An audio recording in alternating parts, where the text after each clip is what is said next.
El factor común consiste en, como lo dice la palabra, en toda esta expresión buscar qué factores hay en común. Es decir, primero lo que tenemos que hacer es encontrar cuál es el máximo común divisor, o sea, cuál es el mayor número entero por el cual se puede dividir a todos estos términos. Fíjense, el 3 se puede. 3 dividido 3 da 1, 3 dividido 3 da 1 y 18 dividido 3 da 6. A su vez, se puede dividir todo por x también. X elevado a la 3 sobre x, por propiedad de las potencias que se restan, nos queda x elevado a la 2. Y podemos hacer lo mismo con x elevado a la 2 y podemos hacer lo mismo con x. Entonces, encontrado ese máximo común divisor, lo tenemos que multiplicar por lo que nos quedó, ¿sí? Luego de hacer la división. Fíjense, 3x elevado a la 3 es exactamente lo mismo que hacer 3x por x elevado a la 2. Si nosotros hacemos distributiva, vamos a encontrar esta misma expresión. Pero fíjense que no termina ahí el ejercicio. Del paréntesis podemos encontrar dos raíces. Como vimos aplicando la fórmula de la resolvente, este término se puede escribir una vez encontradas las raíces de esta manera. Y ahí sí ya queda factorizado de manera completa.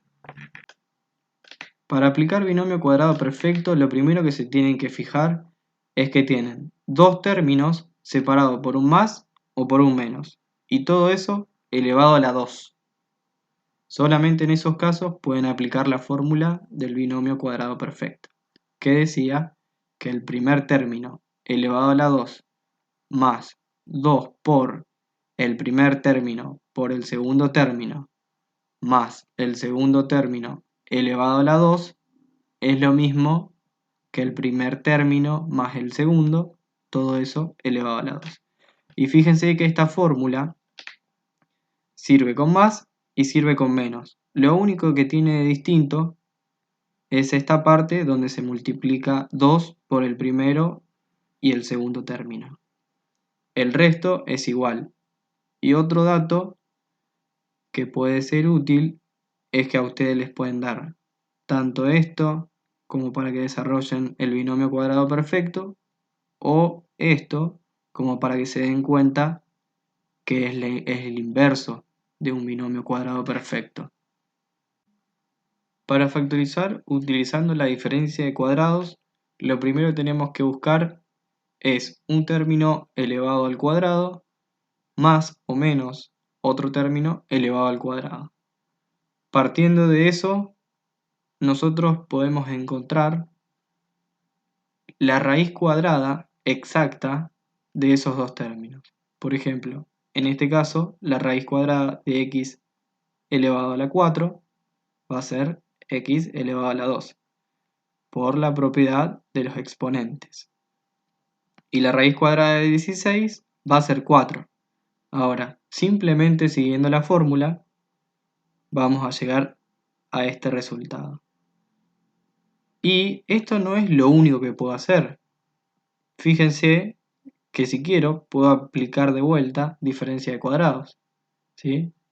Busquemos la raíz de x elevado a la 2 y busquemos la raíz de 4.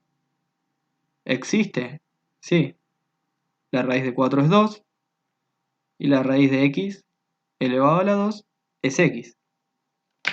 Entonces, yo así como pasé de esto a esto, aplicando la fórmula en este caso y en este caso, voy a obtener esto y esto. ¿Y cómo lo obtuve? Simplemente aplicando la diferencia de cuadrados. La fórmula está en los videos anteriores. Al factorizar utilizando Ruffini, lo que estamos haciendo es buscando las raíces de este polinomio. Lo primero que tenemos que hacer es ver los coeficientes que tiene el polinomio ordenados de mayor a menor grado, ¿sí? Por eso primero está x elevado a la 3, después pongo x elevado a la 2, después x y después el término independiente. Entonces, el coeficiente en este caso es 1, el coeficiente en este caso es 4 y así con los otros dos. Suponiendo que este término 4x elevado a la 2 no estuviera, nosotros lo tenemos que reemplazar con el coeficiente 0, ¿sí? O sea que en este caso, en vez de 4, tendría que poner 0. Esto es para que el polinomio esté completo. Entonces el procedimiento es el siguiente. El primer coeficiente lo bajo tal cual y lo multiplico por un número que yo sospecho que puede llegar a ser una raíz del polinomio. Yo puedo probar con 1, con -1, 0, -3, el número que se les ocurra. El procedimiento es multiplicar 1 por -1 es igual a -1. Entonces sumo 4 menos 1 da 3. Y de vuelta hago el mismo procedimiento. 3 por -1 te da -3. 1 menos 3 es -2. Menos 2 por -1 da 2. Y menos 2 más 2 da 0. Entonces, como nos da 0, nosotros podemos asegurar que es una raíz. Si no da igual a 0, no es una raíz. Nosotros de la resolvente ya sabíamos cómo se escribían las raíces, con el signo contrario. Entonces, acá voy a escribir x más 1. Y del otro lado de la multiplicación lo que me queda es, fíjense, los coeficientes estos, pero ahora tienen un grado menor que el original, que el primero con el que empezamos, ¿sí? Fíjense, al principio teníamos x elevado a la 3 en este lugar. Entonces, esto es x elevado a la 3. Esto es el coeficiente de x elevado a la 2. Esto es el de x y esto es el término independiente. Ahora, todo eso baja a 1, ¿sí? Porque encontramos una raíz. Entonces, esto ya no es x elevado a la 3, ahora va a ser x elevado a la 2. Esto ya no es x elevado a la 2, ahora va a ser x. Y esto ahora se convierte en el término independiente, que si se fijan es lo que escribimos acá, ¿sí? Yo podría seguir haciendo este procedimiento, pero si lo intentan, van a ver que no van a poder encontrar otra raíz. No porque no tenga, sino porque la raíz no es un número que se les va a ocurrir, ¿sí? Fíjense, siempre, como x está elevado a la 3, es decir, este es el máximo grado que toma el polinomio, van a haber 3 raíces, y nosotros solo encontramos una. El resto puede que sean números que nunca se nos ocurriría, como la raíz de 3, o un número imaginario, pero sí existen esas raíces. Primero lo que tenemos que hacer es buscar entre estos términos si hay un factor común. Por ejemplo, acá se repite la x con la x y acá se repite la a con la a. Entonces sacamos el factor común que ya sabíamos. Sacamos factor común x y sacamos factor común a. Y como nosotros ya sabíamos factor común, podemos sacar de vuelta factor común entre x más y x más y. Este y este. Entonces nos queda la suma de esta x con esta a. Solamente podemos aplicar la fórmula resolvente cuando tenemos una expresión de este tipo, es decir, con un término x elevado a la 2 igualado a 0. Tampoco sirve si de este lado del igual hay algo distinto a 0 o si de este lado del igual hay una x elevado a algo más que 2. Por ejemplo, 3, 4, 5.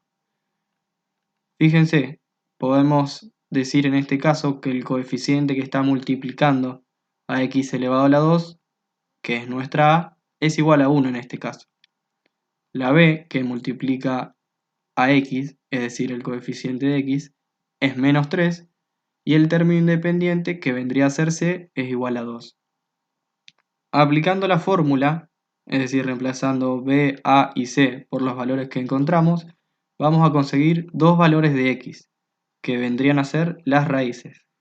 En este caso, si ponen los números en la calculadora, la primera raíz les va a dar 2 y la segunda raíz les va a dar 1.